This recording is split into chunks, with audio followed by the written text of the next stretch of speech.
Thanks for your time, as always.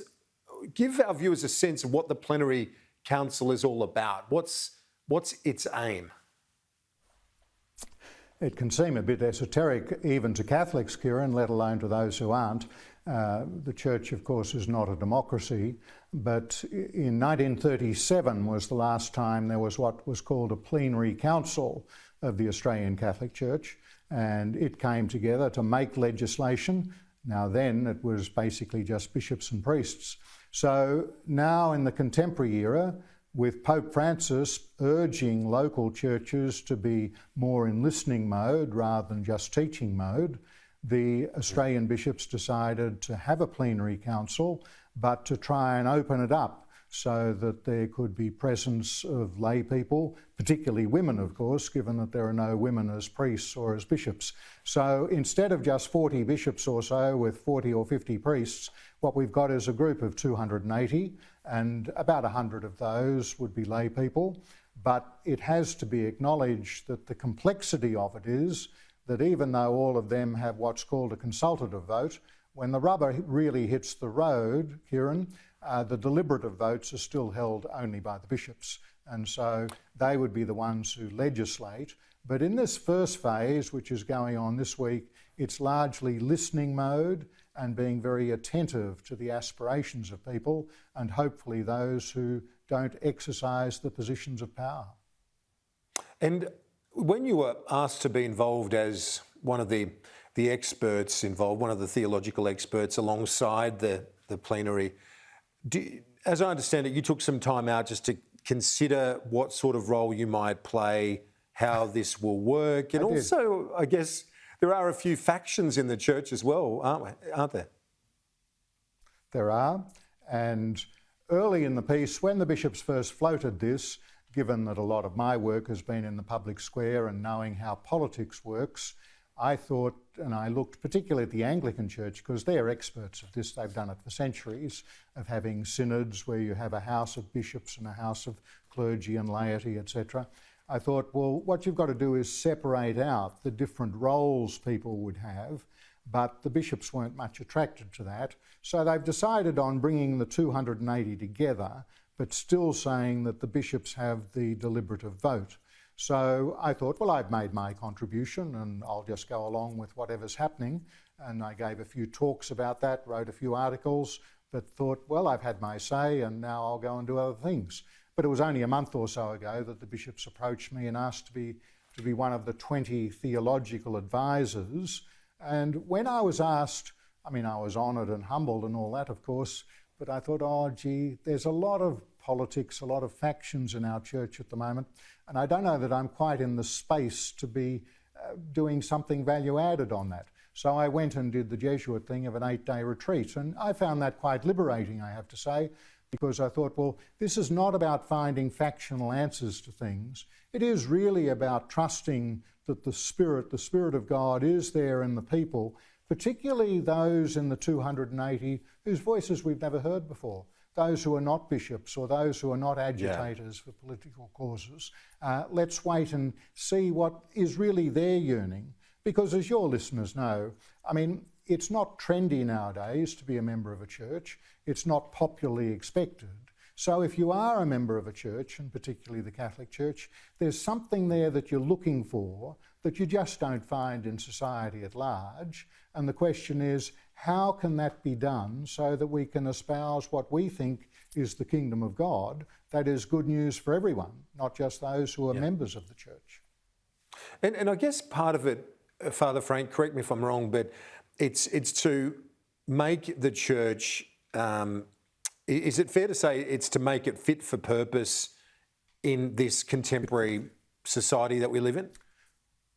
Fit for purpose, credible. I mean, you raised the question of women there, Kieran. I've often said anecdotally, I'm from a large family, I've got 4 sisters, and I think when they were growing up, there were all sorts of glass ceilings that they had to go through. And being the genetic stock they were, they all went through them. But when I look at the situation, say, of my nieces and grandnieces now, guess what? They've actually heard a woman Prime Minister. They've actually seen a woman Governor General. They know there's a woman Chief Justice of Australia. Now, in that situation, when you're coming up against the question, particularly in the Catholic Church, where we had the horror of the sexual abuse to deal with, well, guess what? Most of the perpetrators were men. And in terms of the failure to deal with the cover-ups and that sort of thing, most of those in charge were men. And I don't think it's a very profound sociological or theological point to say, look, if there were more women at the table, then these things would have been addressed more quickly and more humanely. So who are we as the people of God wanting to give good news, particularly to those who are poorest and vulnerable? And I think there is a big question. Now, the other thing to emphasise is that what Pope Francis has done is to say, well, look, it's time for local national churches to start addressing these questions. Now, you may be aware, for example, in Germany at the moment, some of the German bishops are much more proactive for change than you'd expect in our Australian bishops. And not much gets changed in the Roman Church from the Australian end. But the fact that we're starting to listen to the voices, the little voices, even down here in Australia, I think is a good thing. And I guess for the plenary, one of the challenges is, and I think you touched on it before, is to listen to some of those newer voices, those that haven't been pigeonholed as conservative or too liberal. They might have the answer to where the church needs to head. Yeah. Absolutely. And I've been around long enough to sort of say to myself, voices on left and right, same old, heard it all before, that sort of thing. I mean, for example, in the Australian newspaper this morning, there are two diametrically opposed articles there on the opinion pages. Well, we've all heard those arguments on both those sides before. What I have found consoling, being an advisor to the group of 280, because we can't meet face to face, on their web pages, they've got little video clips they've done of each of them. And I have found it so refreshing, particularly the young people who I don't know, but expressing what for them it is to be a member of the church, what for them it is to get out there and make a difference, particularly for the poorest, the most vulnerable, the marginalised in our society, and to do it in God's name, and what it is for them to be able to live a sacramental life together. These things are good news, and I think if we can hear more of that, then even those old polarities that are there, we might even not only get to listen to each other, we might even get to love each other a bit more. And after all, that's what Jesus of Nazareth said he was about. I read your homily at the weekend and you said you've grown fond of Cardinal, now St. John Henry Newman, saying, to live is to change and to be perfect is to have changed often. Can you reflect on that for us? Absolutely. Yes, well, I mean, I have the good fortune now to be the rector of Newman College here at the University of Melbourne. John Henry Newman in the 19th century was, he was one of the most literary Englishmen you could find. And he wrote prodigiously, and all of his works are here in our library. Now, the thing about Newman is he was a convert from Anglicanism when he actually had every prize position at Oxford you could want. And he went out to the little village of Littlemore outside of Oxford, out in the sticks really, and converted to Catholicism. And then he wrote many profound theological works. And over the decades, you find that both liberals and conservatives basically always quote Newman. He was such a nuanced thinker, and he could see the complexities of situations, that he always had good news for all sides. So I have found Newman very heartening, and he had a great saying of heart speaks to heart, that, he knew as much as anyone in the room, but in the end, what was necessary was heart and imagination. If all you have is dry, rational argument, then yes, you'll have the division of opinion being fought out, and we all learn to hate each other. But if heart speaks to heart, there may be the prospect of something truly new coming through in the social age of which we're a part.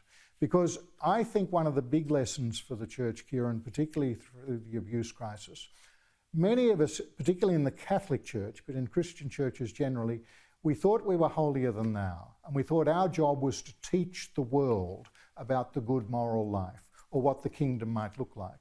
Well, no, there are lots of good secular people out there and secular institutions which have been able to teach us a lot about respect for people who are minorities and on the edges and things like that. And together we can work on things. Rowan Williams, the Anglican Archbishop of Canterbury, once said, "We're people of multiple affiliations. I'm very pleased to be a Catholic, but I wouldn't want to live in a theocratic state where the Pope and the bishops ran the whole show. I am a Catholic, but I'm also an Australian citizen. And I'm very happy to live in a society where there's a strict separation of church and state, but hopefully where there'll always be respect by the state for religious people to do their thing and to contribute in their way to the good of society." Yeah, absolutely. And just finally, before you go, this last line that you wrapped up your homily at the weekend, we might not be expecting miracles during these days of meeting, but we should confidently await blessings, is what you're hoping for the plenary. Absolutely. Yeah. Look, read the Australian this morning. You've got Archbishop Fisher on one hand and Mr. Futrell on the other. Sure, a miracle may happen and they'll embrace and say everything's wonderful, but even if that doesn't happen, the blessing of being attentive to each other, the blessing of being able to listen, the blessing through imagination to be able to see, particularly through the view of another, and to come to a more holistic view of what it is to be fully human, to be fully alive, because that's God active in the world. That's what the Spirit is about. Father Frank, great to chat as always. Appreciate it, and all the best for the next few days. Thanks indeed, Kieran. Good to be with you.